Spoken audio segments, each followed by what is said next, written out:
Assalamualaikum warahmatullahi wabarakatuh. Perkenalkan, kami dari kelompok 10 yang beranggotakan Delia Altaf, Nurul Fitriah, Rahmatil Maulidiah, Rizka Maulidasari. Kelompok kami akan membahas tentang otonomi daerah.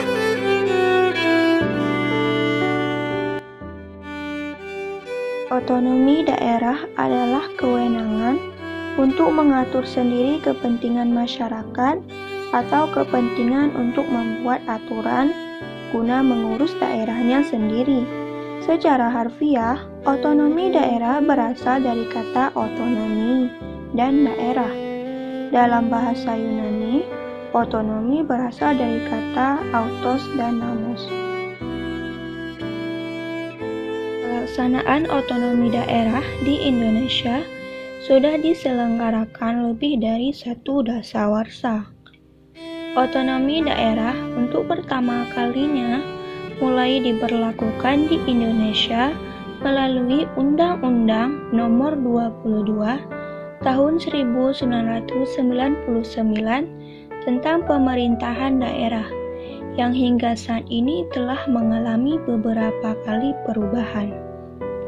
Pelaksanaan otonomi daerah di Indonesia tersebut telah mengakibatkan perubahan dalam sistem pemerintahan di Indonesia, yang kemudian juga membawa pengaruh terhadap kehidupan masyarakat di berbagai bidang. Tujuan otonomi daerah.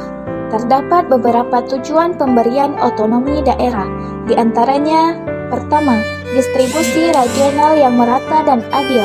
Kedua, peningkatan terhadap pelayanan masyarakat yang semakin baik. 3. Adanya sebuah keadilan secara nasional. 4. Adanya pengembangan dalam kehidupan demokratis, menjaga hubungan yang harmonis antara pusat, daerah, dan antara daerah terdapat integritas Republik Indonesia. 5. Mendorong pemberdayaan masyarakat. 6. Menumbuhkan prakarsa dan kreativitas, meningkatkan peran serta masyarakat, dan mengembangkan peran dan fungsi DPRD. Konsepsi pelaksanaan otonomi daerah. Secara konseptual, pelaksanaan otonomi daerah di Indonesia dilandasi oleh 3 tujuan utama, yang meliputi tujuan politik, tujuan administratif, dan tujuan ekonomi. Hal yang ingin diwujudkan melalui tujuan politik dalam pelaksanaan otonomi daerah diantaranya adanya upaya untuk mewujudkan demokratisasi politik melalui partai politik dan Dewan Perwakilan Rakyat Daerah. Perwujudan tujuan administratif yang ingin dicapai melalui pelaksanaan otonomi daerah adalah adanya pembagian urusan pemerintah antara pusat dan daerah, termasuk sumber keuangan serta pembaharuan manajemen birokrasi pemerintahan di daerah. Sedangkan tujuan ekonomi yang ingin dicapai dalam pelaksanaan otonomi daerah di Indonesia adalah terwujudnya peningkatan indeks pembangunan manusia sebagai indikator peningkatan kesejahteraan masyarakat di Indonesia. Asas dan prinsip pemerintahan daerah. 1. Menggunakan asas desentralisasi, dekonsentralisasi, dan tugas pembantuan. 2. Penyelenggaraan asas desentralisasi secara utuh dan bulat yang dilaksanakan di daerah kabupaten dan kota. 3. Asas tugas pembantuan yang dapat dilaksanakan di daerah provinsi, kabupaten, kota, dan desa. Apa perbedaan asas desentralisasi, dekonsentrasi, dan tugas pembantu? Sentralisasi, penyerahan wewenang dari pemerintah pusat kepada pemerintah daerah untuk mengurus urusan yang ada di daerah. Wujud dari pelaksanaan desentralisasi ini adanya pemilihan kepala daerah melalui pilkada atau pemilu kada oleh masyarakat daerah. Adanya DPRD untuk membuat kebijakan dalam lingkup wilayahnya. Dekonsentrasi, pelimpahan wewenang dari pemerintah pusat kepada aparat pemerintah pusat yang ada di daerah untuk melaksanakan tugas pemerintah pusat di daerah.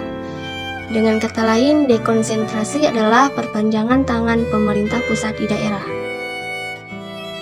Tugas pembantuan. pemberian tugas oleh pemerintah yang lebih tinggi tingkatannya tentang urusan yang menjadi kewenangannya kepada satuan pemerintahan yang lebih rendah, disertai anggarannya yang pelaksanaannya diserahkan sepenuhnya kepada daerah yang diberi tugas.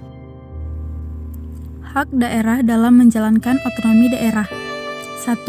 Mengatur dan mengurus sendiri urusan pemerintahannya. 2. Memilih pimpinan daerah.